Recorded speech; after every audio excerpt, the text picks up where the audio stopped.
ان رسول اللہ صلی اللہ علیہ وسلم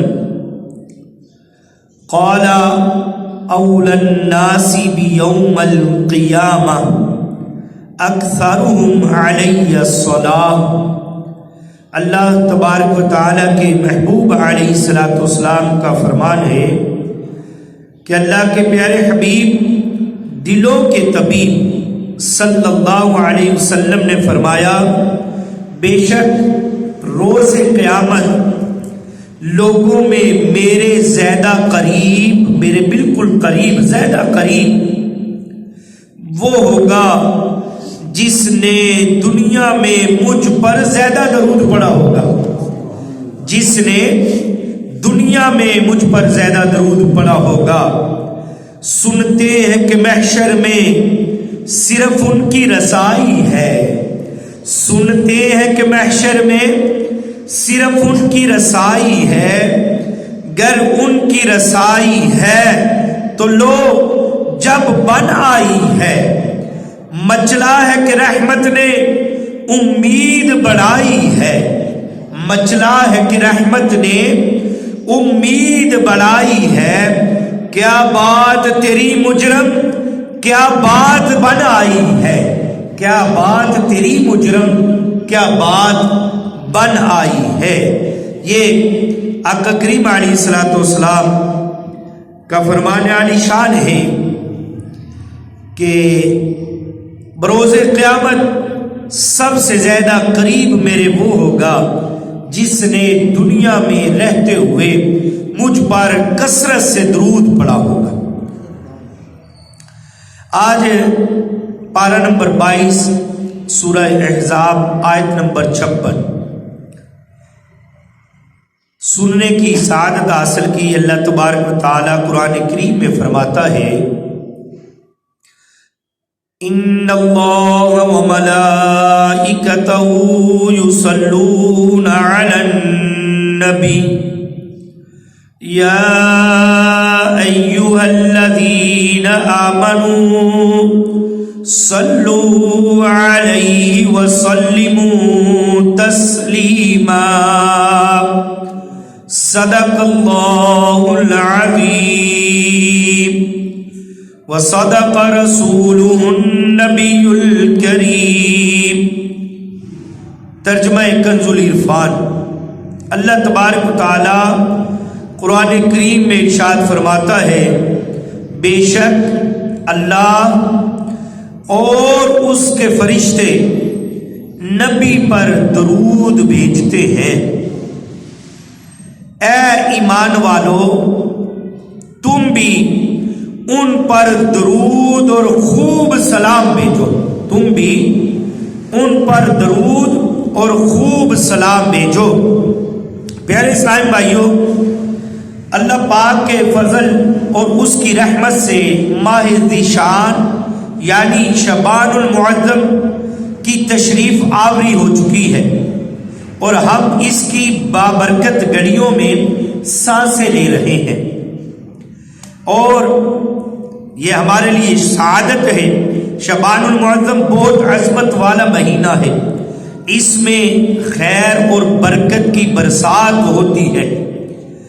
طیب و طاہر نبی رسول ہاشمی صلی اللہ علیہ وسلم نے فرمایا، شعبان المطہر و رمضان المکفر، شعبان پاک کرنے والا ہے اور رمضان کفارہ ادا کرنے والا ہے۔ دو مہینوں کے بارے میں کریم آقا علیہ السلام نے فرمایا کہ شعبان پاک کرنے والا ہے اور رمضان ہے کفارہ ادا کرنے والا ہے۔ پیارے اسلام بھائیوں، شعبان المعظم کی کئی خصوصیات اور کئی خصوصی عبادات ہیں۔ مثلا شعبان المعظم کو شہر القرآن یعنی قرآن کی تلاوت کرنے کا مہینہ کہا گیا۔ اس کی ایک خصوصیت یہ بھی فرمائی گئی کہ اس مہینے میں تلاوت قرآن بکثرت کی جاتی ہے، لہذا اس مہینے میں تلاوت کی کثرت کرنی چاہیے۔ پیارے آقا مکی مدنی مصطفیٰ صلی اللہ علیہ وسلم شعبان المعظم میں کثرت سے نفلی روزے رکھا کرتے تھے، باکثرت نفلی روزے آپ علیہ الصلوۃ والسلام اس ماہ مبارک میں رکھا کرتے، اس لیے اس مہینے میں نفلی روزوں کی کثرت کرنی چاہیے۔ اسی طرح اس مبارک مہینے میں توبہ اور استغفار بھی کثرت سے کرنا چاہیے۔ اور شعبان المعظم کی ایک اہم ترین عبادت درود پاک ہے کہ اس میں بکثرت درود پاک پڑھنا بھی چاہیے۔ یوں تو درود پاک ساری زندگی بھر کا وظیفہ ہے، ہمارے روزانہ کے معمولات میں درود پاک کی کثرت شامل رہنی چاہیے اور سارا سال ہی درود پاک پڑھنا چاہیے۔ البتہ اب کیونکہ شعبان المعظم کا مہینہ یہ مبارک مہینہ ہے اور سبحان اللہ شعبان المعظم کی عظمتوں اور اس کی رفعتوں اور اس کی برکتوں کے کیا کہنے ہیں۔ اس ماہ ذیشان کو محبوب رحمان سلطان دو جہان صلی اللہ علیہ وسلم نے اپنی طرف نسبت کر کے کہا کہ یہ میرا مہینہ ہے۔ چنانچہ حدیث مبارکہ میں ہے شہر رمضان شہر اللہ و شہر شعبان شہری۔ کریم آقا علیہ الصلوۃ والسلام نے فرمایا، حدیث مبارکہ ہے کہ رمضان اللہ پاک کا مہینہ ہے اور شعبان میرا مہینہ ہے۔ آپ علیہ الصلوۃ والسلام نے فرمایا کہ شعبان میرا مہینہ ہے اور رمضان اللہ پاک کا مہینہ ہے۔ پیارے اسلام بھائیو، چونکہ یہ ماہ درود پاک ہے، آئے آیت درود کی وضاحت سنتے ہیں جو ہم نے شروع میں پڑھی۔ سورہ احزاب آیت نمبر 56 میں اللہ پاک فرماتا ہے، ترجمہ کنز العرفان، بے شک اللہ اور اس کے فرشتے نبی پر درود بھیجتے ہیں۔ اے ایمان والو، اللہ تعالیٰ فرماتا ہے اے ایمان والو ان پر درود اور خوب سلام بھیجو، ان پر درود اور خوب سلام بھیجو۔ دو چیزیں ہیں۔ مشہور مفسر قرآن حکیم الامت مفتی احمد یار خانیمی رحمت اللہ تعالی علیہ اس آیت کے تحت فرماتے ہیں، قرآن کریم نے بہت سے احکام دیے ہیں، ہمیں قرآن کریم نے بہت سارے احکام دیے ہیں، لیکن کبھی یہ نہ فرمایا کہ ہم بھی ایسا کرتے ہیں، فرشتے بھی یہ کرتے ہیں۔ اے ایمان والو تم بھی ایسا کرو۔ صرف اور صرف درود پاک واحد حکم ایسا ہے کہ جس کے لیے یہ سب کچھ فرمایا گیا۔ بات یہ ہے کہ جس چیز کا حکم اہتمام کے ساتھ دینا ہوتا ہے، جس طرح بادشاہ رعایا سے کہتا ہے، اپنی عوام سے بادشاہ کہتا ہے، ہم بھی ایسا کرتے ہیں، ہمارے وزیر بھی ایسا کرتے ہیں، ہمارے مشیر بھی ایسا کرتے ہیں۔ اے رعایا، اے لوگو تم بھی ایسا کرو۔ مثال کے طور پہ یہ مفتی صاحب فرماتے ہیں کہ مزید فرماتے ہیں کہ اس آیت میں مسلمانوں کو تنبیہ کر دی گئی ہے کہ اے درود پڑھنے والوں، یہ خیال نہ کرنا، یہ تمہارے دل میں بات نہ آئے، یہ خیال نہ کرنا کہ ہمارے محبوب صلی اللہ علیہ وسلم پر ہماری رحمتیں تمہارے مانگنے پر موقوف ہیں۔ اس بات پر نہیں رکی ہوئی کہ تم درود پڑھتے ہو یعنی نبی پر رحمت مانگتے ہو تو ہم تبھی رحمت بھیجتے ہیں۔ ہمارے محبوب صلی اللہ علیہ وسلم تمہارے درود کے محتاج حاجت مند نہیں ہیں۔ نہیں، ایسا ہرگز نہیں ہے کہ تم درود پڑھو یا نہ پڑھو، ان پر ہماری رحمتیں برستی رہتی ہیں۔ تمہاری پیدائش اور تمہارا درود شریف پڑھنا توکل سے ہو، ان پر رحمتوں کی بارش تو جب بھی تھی جب ہم نہیں تھے، جب ہم نہ ہوں گے، جب کب تب نب تھا ہی نہیں، کچھ نہیں بھی تھا، جہاں وہاں کہاں کچھ بھی نہ تھا، اس وقت سے ان پر رحمتیں اور برکتیں اتاری جا رہی ہیں، برس رہی ہیں۔ جب کچھ بھی نہ تھا، تھا بھی تھا نہ، تو اس وقت سے ہم نبی رحمت صلی اللہ علیہ وسلم پر اپنی رحمتوں کا نزول فرما رہے ہیں۔ تم سے دعا منگوانا تمہارے بھلے کے لیے ہے، تمہاری بہتری کے لیے ہے۔ جو تمہیں حکم دیا جا رہا ہے کہ تم بھی دعا مانگو، تم بھی کہو، تمہاری بہتری کے لیے ہے۔ خدا مدح خواہ ہے، خدا مدح خواہ ہے میرے مصطفیٰ کا، میرے مصطفیٰ کا۔ یہ تو اللہ تبارک و تعالیٰ قرآن کریم میں فرما رہا ہے کہ اے ایمان والو تم بھی خوب درود اور سلام بھیجو۔ آیت درود میں سب مسلمانوں کو درود پاک پڑھنے کا حکم دیا گیا۔ آخر درود پاک کی یہ مشروعیت یعنی اس کا حکم دینے میں کیا حکمت کیا ہے، وجہ ایمان تازہ کیجئے۔ علماء فرماتے ہیں درود پاک ایک مستقل عبادت ہے، ایک مستقل عبادت ہے، ہر وقت کی یعنی پکی عبادت ہے۔ لہذا درود پاک کا حکم دینے کی ایک حکمت تو اجر و ثواب ہے، یعنی اجر بھی ملے اور ثواب بھی ملے، اور درود پڑھے اور اس کے اجر و ثواب کے حقدار بن جائے۔ اس میں دوسری حکمت یہ ہے کہ درود ہمارے آقا و مولا مکی مدنی مصطفیٰ صلی اللہ علیہ وسلم کے ہم پر بے انتہا احسانات ہیں۔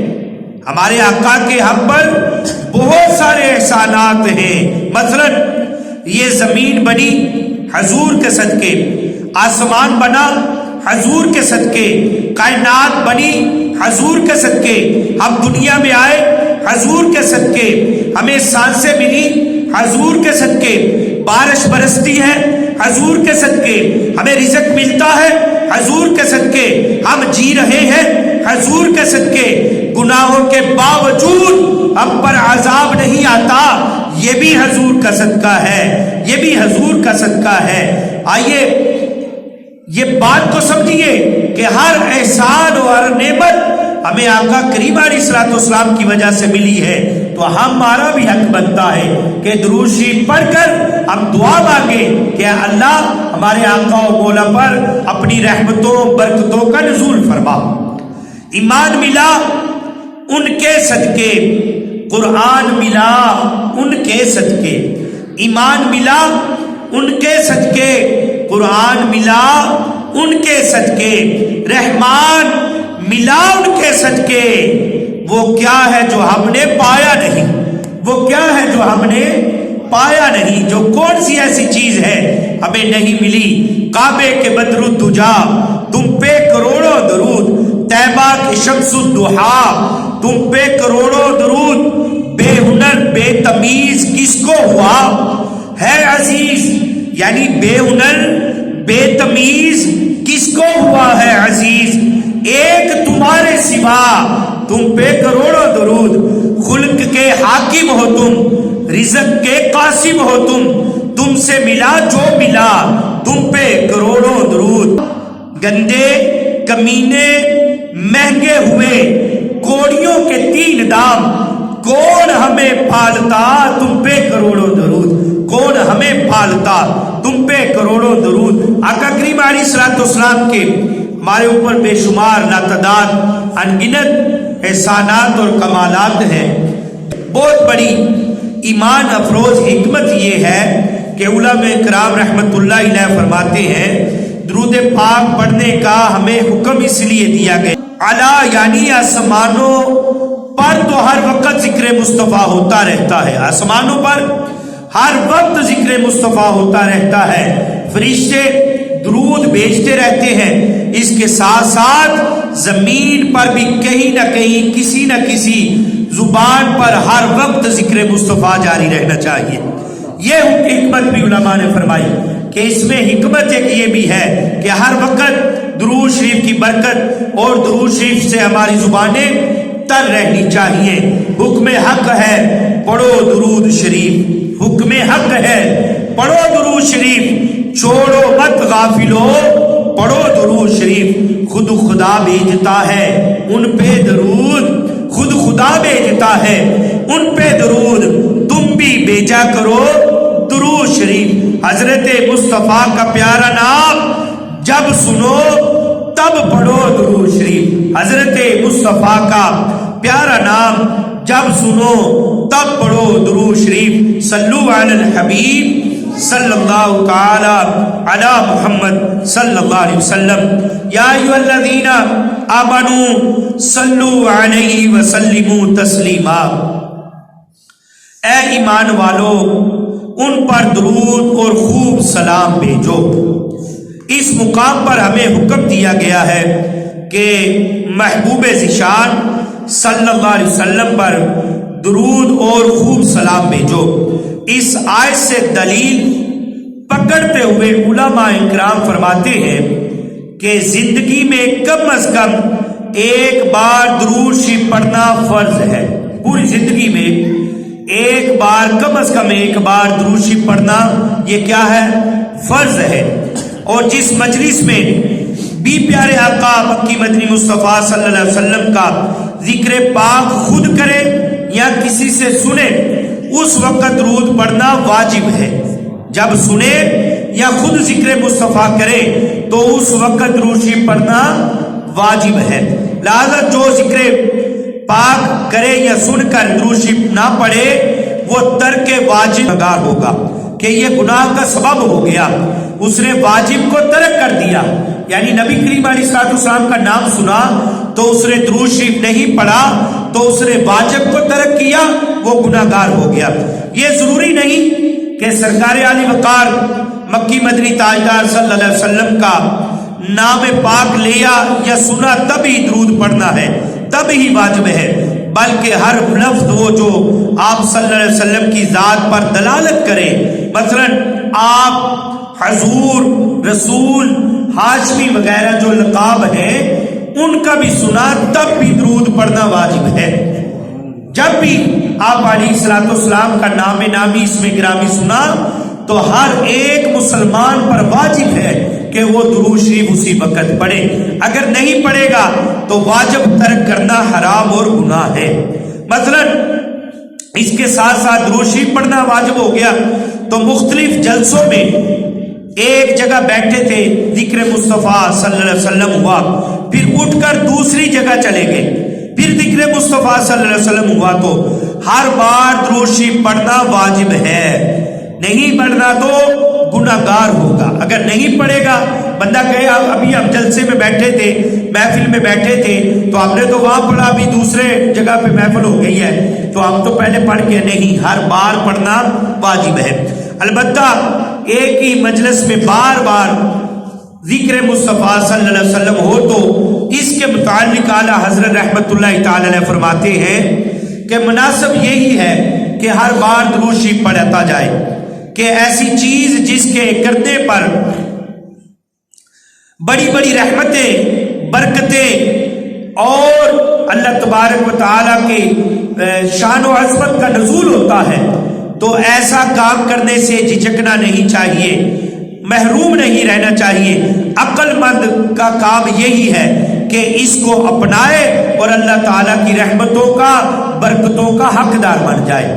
اب خطبے کے دوران ذکر پاک سنا تو صرف دل میں درود شریف پڑھا جائے گا۔